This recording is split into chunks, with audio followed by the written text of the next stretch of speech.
Hello guys, what's up once again? Palaboy OFW here. So for today's vlog mga lods, ang huling alas ng dam photo concept ng Mahalima SB19 mga lods. Si SB19 Ken.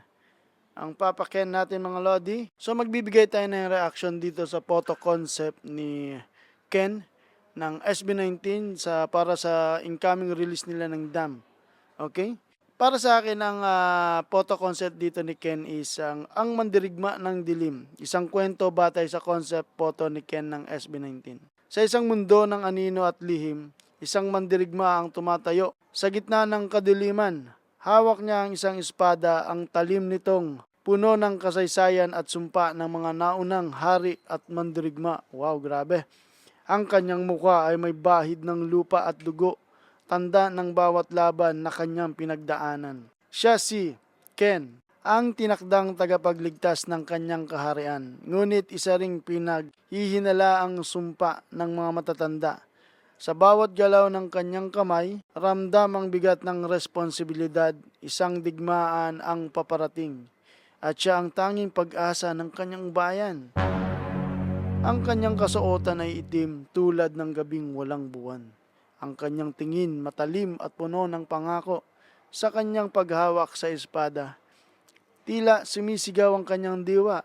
Hindi ako matatakot, hindi ako uurong. Ayun yung pinapakita dito ng photo concept ni Ken ng SB19 mga kaps. Sa likod ng kanyang tapang naroon ang bigat ng kanyang mission. Grabe.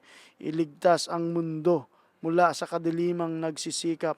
Lumamon dito. Ngunit may isang tanong na bumabagabag sa kanya. Ang dilim ba ay bahagi lang ng kanyang misyon o ito rin ang kanyang kapalaran? Sa paglipas ng oras, ang alingaw-ngaw ng kanyang pangalan ay lumalaganap sa buong kaharian. Ang aninong takot nilang harapin, ngunit siya ring liwanag ng kanilang kinailangan. Grabe yung istorya na nagawa natin para kay Ken noon mga kaps. Ang tindi nga eh.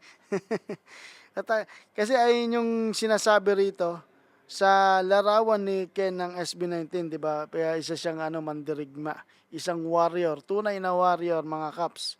So, yun lang yung aking story reaction lang para dito kay Ken. So, basahin naman natin yung reaction ng mga members ng Mahalima sa 18 official group ng Facebook mga kaps. Ang sabi, he's definitely angry. He's on fight mode. He and Josh are really the ones who are vocal that they tend to fight back. Matatapang yung mga yan eh.